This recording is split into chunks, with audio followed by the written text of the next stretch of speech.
Thank you. I know I am the last one before coffee break. So maybe we can move a little bit and I will try to be as short as possible. Um, so first, my gratitude to Pope Francis, obviously, for his unwavering critical guidance amidst the climate emergency. Uh, Cardinal Thorson, Sir Alford, Professor Von Braun, thank you for this joint summit. Cannot be more opportune, I will say. And Professor Ramanathan and Marcelo Suarez Orozco, thank you a lot. I think this is really a good gathering, and the whole team behind this gathering for their work. So I'm here today to present a framework for policy and investment guidance that we have been working on that is linked to human rights, basically, and it's called the Human Rights to Resilience.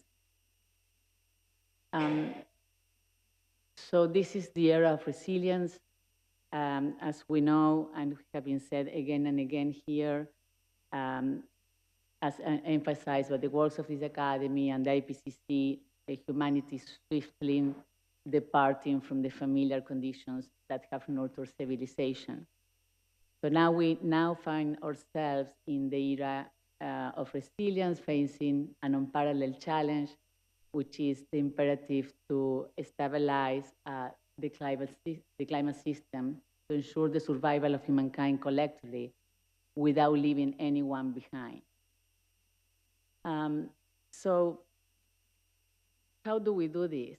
And I think a fundamental principle emerges strongly, which is that every human being has the right to resilience. And so this prompts critical questions. Can conventional approaches effectively address this monumental challenge? And I think a little bit our colleagues before that addressed the sponge natural-based solutions is a way of changing approaches. How do we shield our present from ongoing climate impacts and prevent irreversible harm to our collective future? In essence, how do we ensure that our policies and financial decisions promote climate resilience for all? So as extreme weather hits us, event becomes more frequent, more intense, citizens worldwide begin to ask the question about the capacity of states and democratic governments to protect themselves from what appears to be an apocalyptic future. So obviously, climate change also poses a question to state governance.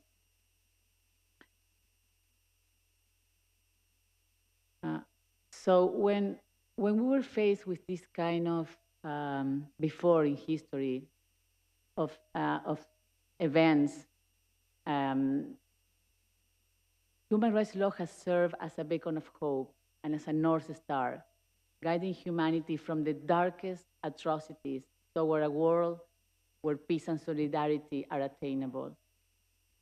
Human rights treaties are evolving instruments, and we do believe that it's time for recognizing the human rights to resilience, which will be essential if we're going to move forward with laws and policies and investments that can help us on this challenge. So what is the human rights to resilience? It's the right of every individual and group to access and maintain resilience, and it encompasses present and future generations. What is required to access and maintain resilience? So we think this as a challenge of time and temperature. There is very little time to deploy the measures that we need to slow the rate of warming in the near term and remain under 1.5 with limited overshoot. And we're already in a 1.2, maybe 1.3 degrees, and we are in a situation where we need to reduce the rate of warming immediately.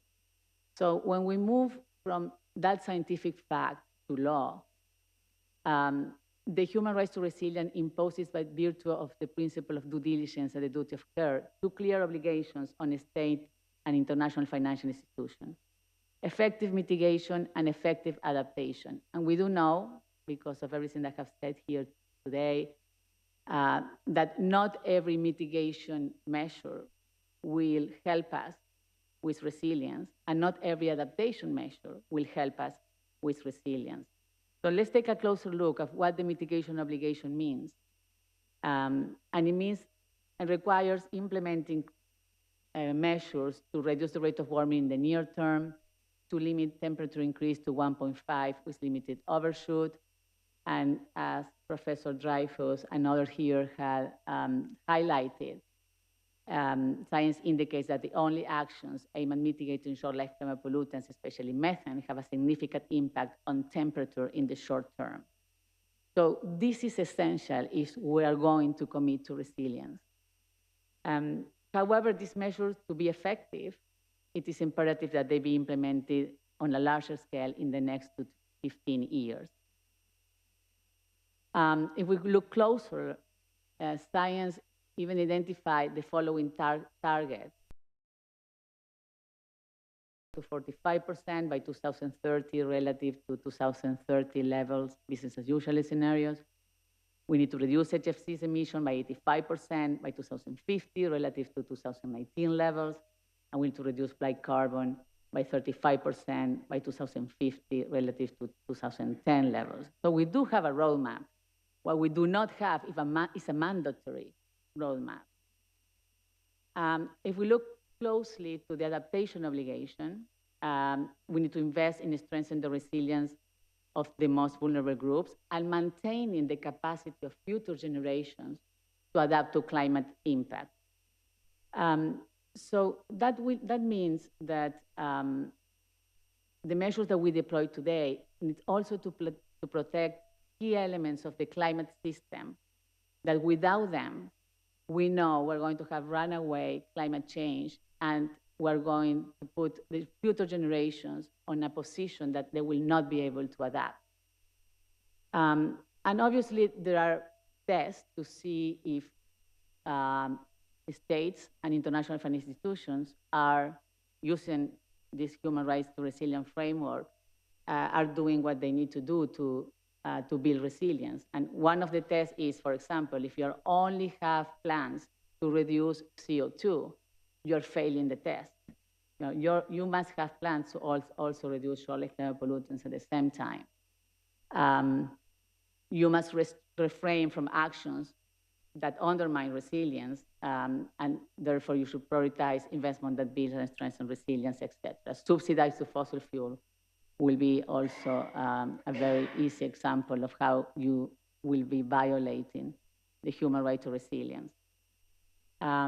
So these are the key components of the climate system that we need to take care of if we're going to not compromise resilience of the future generations. And how you implement this at the subnational level, where there are three sources of methane, as everybody knows here, is energy, waste, and agriculture. Specifically, waste is a jurisdiction at subnational level, and there are technologies that can be deployed to capture this methane in landfills and then produce energy. There is a whole report on driving innovation and technology in the waste sector done by the Climate Clean Air Coalition that I encourage subnational levels that want to move forward on reducing emissions on their methane on landfills. Obviously, air quality regulations is part of subnational level as well, and as well as building codes and that can help us reduce the need of cooling at the subnational level as well. So that will be part of the mandatory obligations, if you wish, if you use this. Now, how do we finance this? And this is the elephant in the room, has been said again and again. How do we finance resilience? So 2 years ago, we worked closely with the International Monetary Fund, and a Resilient and Sustainable Trust was put together.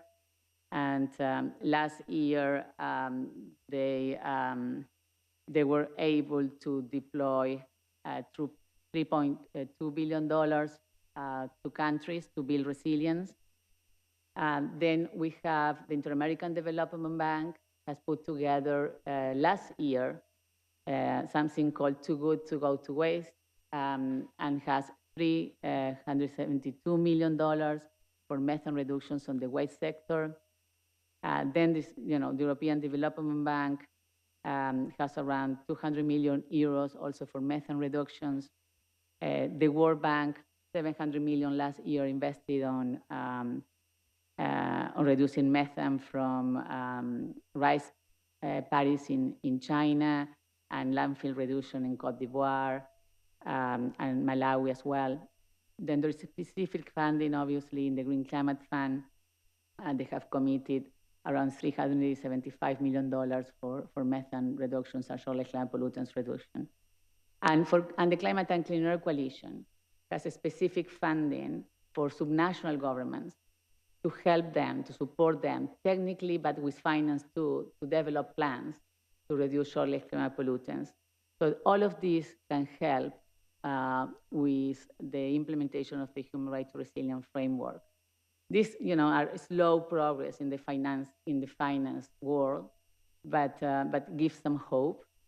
And I think there's another one that we need to explore, which is that the South has a debt, financial debt with the North, and the North has a financial debt with the South, atmospheric debt. So we need to see how we can balance this debt, to promote resilience. So maybe we can swap debt, and that can be a way to finance resilience. The conclusion is, we stand at a pivotal moment in climate emergency. Resilience must guide our actions. Subnational governments can lead the way by developing resilience plans based on the Human Rights to Resilience framework. The implementation of this plan can be supported by international financial institutions as they ensure resilience actions that are rooted in science and ethics and benefit both local communities and the planet as a whole. I want to mention that most of these measures have local benefits. Not only you're contributing with the global resilience of the planet, but you also have very local climate benefits on health, jobs creations, and obviously building resilience at home. Thank you.